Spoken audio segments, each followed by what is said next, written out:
Sabe aquela música que a gente canta sem parar? Pois é, às vezes, no meio de um verso super famoso, se esconde uma das regras mais poderosas e, vamos ser sinceros, mais temidas da gramática portuguesa.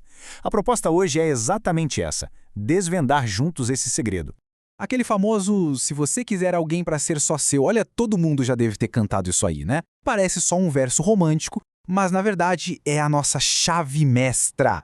Por trás dessa frase tem uma aula inteirinha sobre como a gente fala de possibilidades, de condições lá no futuro. Então fica a pergunta, né? O que é que essa frase tem de tão especial? O que tem nesse quiser que faz toda a diferença? Pensa nisso como um quebra-cabeça. E hoje a gente vai juntar todas as pecinhas para ver a imagem completa. Beleza, vamos entrar de cabeça nisso então. Uma canção, uma regra. Parece simples, né? Mas como é que um trechinho de música pode ensinar uma regra que vale para a língua portuguesa inteira?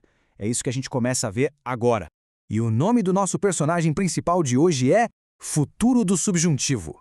Parece um nome complicado, mas a ideia é simples. Ele não está falando de coisas que vão acontecer com certeza. Não. Ele fala do que pode acontecer. É o tempo verbal da dúvida, da condição, daquela coisa e se.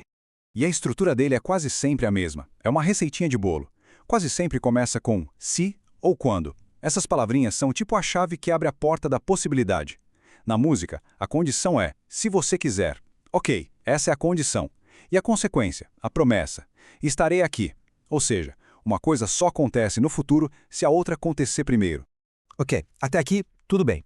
Mas agora a gente chega na parte que o bicho pega para muita gente.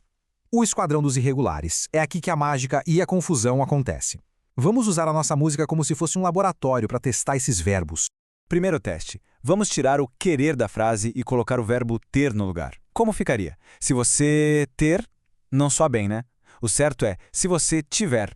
Percebeu? A raiz do verbo, o comecinho dele, mudou completamente. Agora, atenção. Chegamos numa das maiores armadilhas do português, o verbo ver. Muita gente fala se você ver, mas pela norma culta o correto é se você vir. Eu sei, parece estranho, mas é isso mesmo. Essa é uma dica de ouro, porque esse é um erro super comum. Vamos voltar para a nossa música e encaixar essa forma correta. Se você vir alguém para ser só seu. Soa um pouco diferente do que a gente está acostumado a ouvir por aí, né? Mas gramaticalmente, essa é a forma certinha de criar essa condição no futuro. E, para complicar só um pouquinho, cuidado para não confundir, porque o futuro do subjuntivo de ver é vir, certo? Mas e o futuro do subjuntivo do verbo vir, de se locomover, de chegar em algum lugar, aí é vier. É uma loucura, né? Então, quando você vir o filme, significa quando você assistir. E quando você vier para a festa, significa quando você chegar. São dois mundos diferentes, não dá para misturar. Mais um teste no nosso laboratório. Verbo fazer. A lógica é a mesma. Ninguém fala se você fazer, certo? O correto é se você fizer. De novo, olha lá a raiz do verbo mudando. Ok, a gente viu um monte de exemplo. Quiser, tiver, vir, fizer. Mas aí fica a pergunta, tem que decorar tudo isso? E se eu disser que existe uma fórmula secreta? Um macete para descobrir a forma certa para praticamente qualquer verbo? Pois é, existe. E é muito mais fácil do que parece.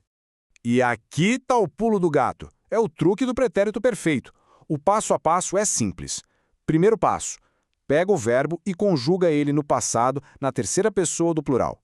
Ou seja, para eles. Por exemplo, o verbo querer fica eles quiseram. Segundo passo, que é a mágica. Joga fora o ão do final. O que é que sobrou? Quiser. Pronto. Essa é a raiz que a gente vai usar para conjugar o verbo todo no futuro do subjuntivo. E olha só que maravilha isso, funcionando na prática. A fórmula não mente. Pega o verbo ter. No passado, eles tiveram. Tira o an, sobra tiver.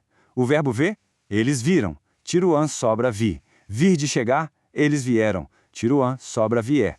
E fazer, eles fizeram. Sobra fizer. É uma fórmula que simplesmente funciona e resolve a nossa vida. Show de bola! Agora que a gente já tem a teoria e a fórmula secreta, vamos sair um pouco da música e trazer isso para a vida real. Como é que essa regra aparece no nosso dia a dia? Vamos lá, um desafio rápido. Uma frase bem do cotidiano. Se você fazer a cama hoje, eu lavo a louça. E aí? Como fica o verbo fazer? Usa a nossa fórmula. Eles fizeram, tira o an. Isso. Se você fizer a cama, perfeito. A condição para a louça ser lavada é essa aí. Uma ação no futuro que pode ou não acontecer. Vamos para mais uma para fixar bem. Quando nós ir à padaria, compraremos pão de queijo. Essa é boa, com o verbo ir, que é super irregular. Como fica para nós? A resposta é quando nós formos. Aplicando a regra, eles foram, no passado. Tira o an, a raiz fica for. Como a frase está com nós, a gente adiciona a terminação mos. Formos. Certinho? Bom, a gente está chegando no final da nossa jornada, então vamos resumir tudo que a gente descobriu hoje na nossa regra de ouro, para não esquecer mais.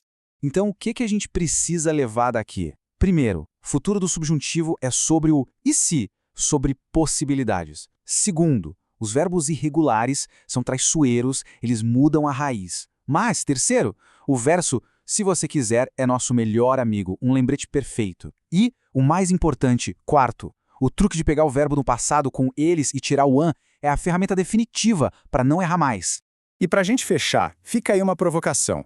Pensa naquele outro verbo irregular que sempre dá um nó na cabeça. Talvez o verbo pôr, ou trazer, dizer. Tenta aplicar essa mesma fórmula neles. A chance é grande de a resposta estar lá, escondidinha no passado, esperando para ser descoberta.